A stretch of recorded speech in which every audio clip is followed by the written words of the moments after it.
Brad Meltzer is a good friend, been a good friend for a long time. He is History Decoded. He writes He's a greedy bastard, though. I mean, we were just here, 15, 20 minutes ago with you in another book. How many books do you publish? It's sick. I mean, you got somebody turn on his microphone. Is it one a week? Is it 2 or 3 a month? What is the... I just need a nap. That's all. Yeah, that's what it is.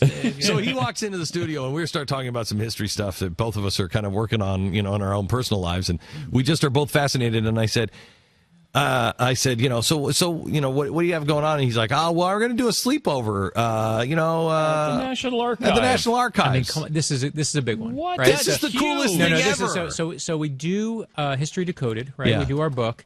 And because of it's really because of the thriller. When we did The Fifth Assassin, my character's an archivist in the National Archives. So I become very friendly with the Archivist of the United States. And I say to him, the Smithsonian gets all the good press, but the National Archives is where the Declaration of Independence is. It's where the Constitution is. It's where all these great documents, you can actually go see them. And, the sad part is, if you go to the National Archives today, you know what the number one question that people ask the guards? Is there really a treasure map on the back of the Declaration of Independence? Oh, my gosh. I'm not joking. That's what they think, it. because of National Treasure, because of a Nick Cage movie. Is there? And there's, you know what? But let me tell you, I love you for asking. Did you use the special... the special thing. But you know what is on the back? Because you have to put mayonnaise on it. On the back. Right? It is true. You could use mayonnaise, though. They love that there. Is what's really on the back of the Declaration of Independence, and I promise this is true, is a handprint. And nobody to this day knows whose handprint it is. Oh, that's and cool. It's really there. And you can look in the bottom right corner. When you go there next time, you can physically see it because it's actually soaking through from the back. But I said to the archivist, why don't we do... How big of a handprint is it? Is it a whole hand? Yeah, a whole hand. Full hand. But you can't tell the fingerprints, or if they are, no one knows who they are, because CSI back then was not as good as it is today. Really? They didn't have that TV show? They didn't have the blue lights. Wow, okay. Huh. But we're doing a sleepover in the National Archives, 100 families. We're bringing... Why haven't I gotten the invitation? Listen, this is you are really invited. You know that. No. You have to produce don't children. Don't say that, because I am coming if I'm invited. The crazy part is, so we open it up, 100 families fill it up. We have, I think, a 200-person wait list. And the best part is we're going to do, every kid that comes gets a copy of I Am Abraham Lincoln and I Am Amelia Earhart. And the real fun of it for me is history is going to come alive for these kids. Right? These kids are never going to forget this moment. They're going to do that. We're going to do a scavenger hunt through the archives. And the goal is to remind. I want this guy's job. How you are probably the only person.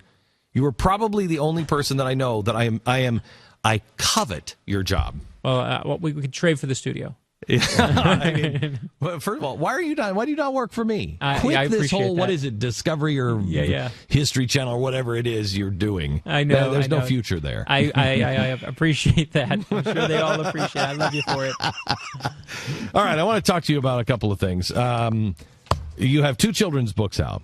The I Am Abraham Lincoln and the I Am Amelia Earhart. Mainly, I think, let's just be honest, because you're politically correct. You want to make sure that there's something for the girls, too. No, it's not for girls. I have a daughter. If I don't do a daughter book, do you know what I hear in my household? I did Heroes for my son, and my daughter, the moment she could speak, was like, where's my book? And Heroes for my daughter had to be birth right there. Right. So, no, it's solely about self-preservation. Yes, I know. Okay, so I Am Abraham Lincoln, and it kind of goes through, it's like a cartoon book. And it kind of tells the story of Abraham Lincoln, so you can read it to your kids, and they get an early introduction to 2 great heroes. Yeah, well, the books came about because I was tired of watching my kids look at reality TV show stars and loudmouth athletes and think that's a hero. And I tell my kids all the time, I'm like, that is fame. And being famous is very different than being a hero.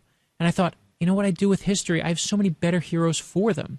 So I have Rosa Parks, and I have Amelia Earhart, and I have Abraham Lincoln. I'm going to tell them those stories.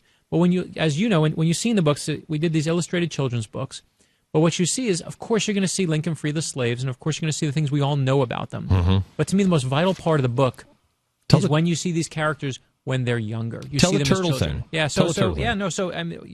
this is why we get along. I mean, this is my favorite story in there. Mm-hmm. Is you see them when they're younger, because then you see the power and the potential in each of us. So I found this story. No one has this story, right? I know. I mean, this is a story that is absolutely true. When Abraham Lincoln was 10 years old, he comes upon. He loves animals. He comes upon a group of boys that are playing with turtles, and he goes, I love turtles. Race is over. he sees they're not playing with the turtles. What they're doing is they're taking hot coals and they're putting them on the backs of the turtles. They're torturing them, trying to get them to run fast. And in that moment, Abraham Lincoln sees this injustice. And when you're 10 years old or when you're 40 years old, it is sometimes hard to do the right thing, but someone has to. And Abraham Lincoln in that moment says, take the coals off the turtles. You can't do that. You can't torture these turtles. Stands up for these creatures and basically stands up to this injustice, stands up to the bullies. And when my young son reads that and I read that with him, he says, Dad, Abraham Lincoln likes animals just like me. He's brave just like me. And now Abraham Lincoln in spirit is alive again and just as vital. Because when I tell my kids, yeah, Abraham Lincoln freed the slaves, they don't care. They can't relate to it. It's obviously a vital fact.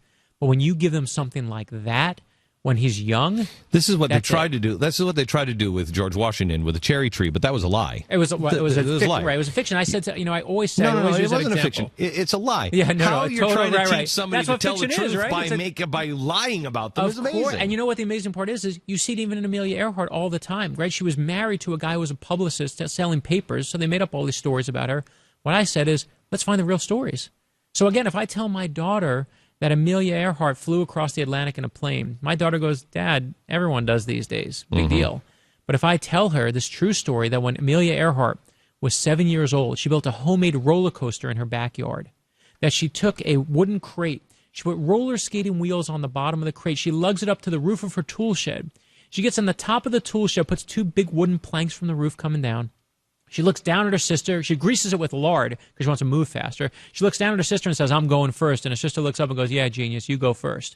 And then she gets in the crate, comes careening down, crashes, feels the wind in her face. It's the first time Amelia Earhart really flies. Her stomach bottoms out from under her.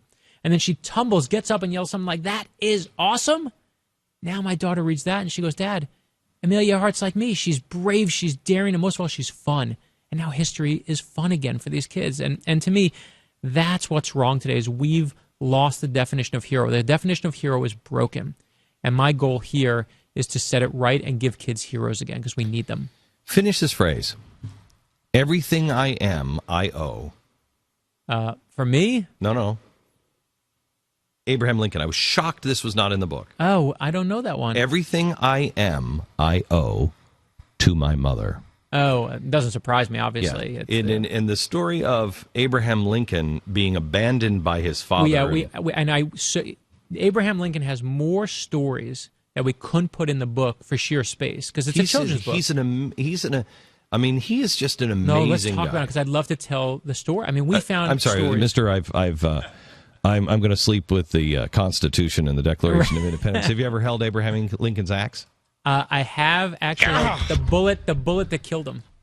No, they had the axe. No, not the axe. About the, well, okay. I haven't. You got that one? No, I don't have it. Oh no, I want to know. Okay, it's at the Smithsonian, and it's really cool to see because the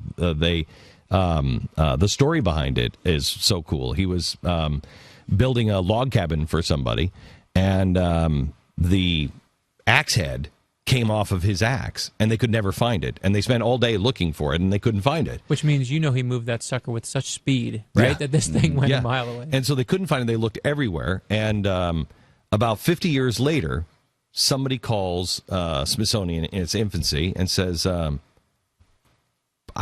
this is Abraham Lincoln's axe head. And they said, look, it has AL on it. And they're like, yeah, right.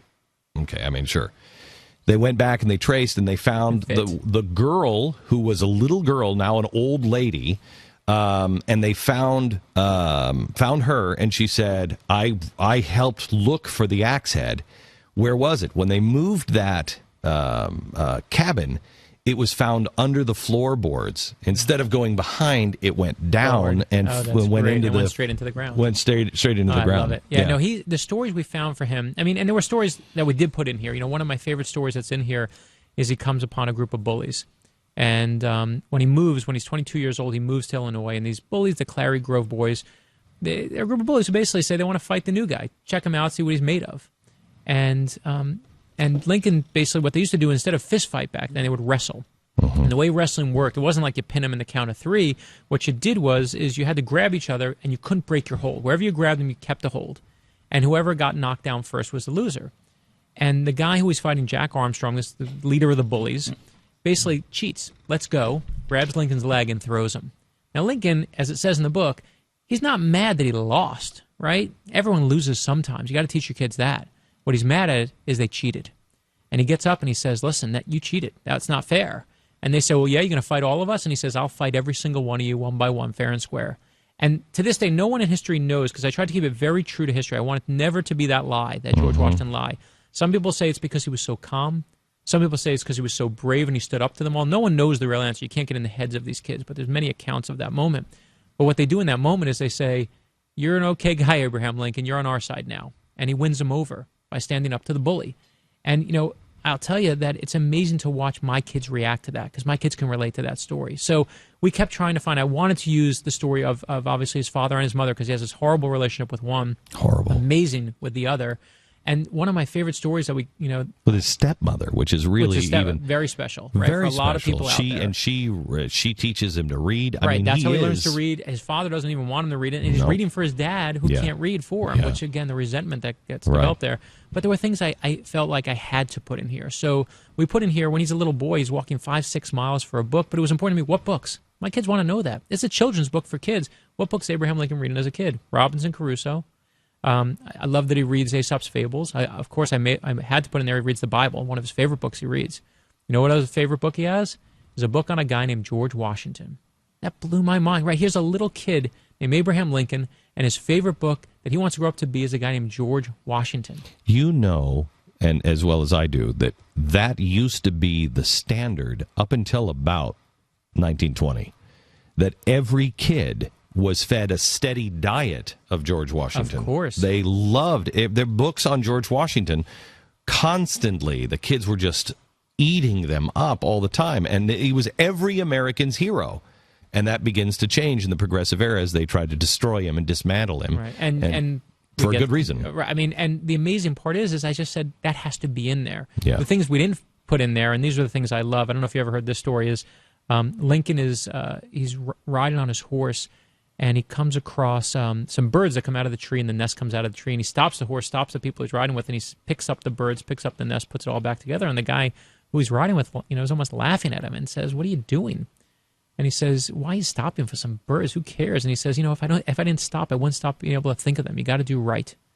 I need my kids to know you have to do right." And to me, touching a bird's nest would be bad. Because thanks for thanks for pointing out that Abraham Lincoln killed those birds. That's what he did. And touching mother them, abandoned those birds, and now they bird starved to death. And a butterfly wing on one side of the planet. God only knows what it did to the other side of the earth. But I said, for me, our kids are going to pick heroes, whether we like it or not. You might as well have some say in it. The name of the book. There's two of them. I Am Amelia Earhart and I Am Abraham Lincoln. They're available in bookstores everywhere. From Brad Meltzer, a true historian, a guy who really gets it, a guy who understands we've got to grab on to the culture and we've got to grab on to our own history. I can't urge that you would buy these books for your children strongly enough. Brad Meltzer, I Am Amelia Earhart, and I Am Abraham Lincoln. Thank you very much, sir. I appreciate it, sir. All right.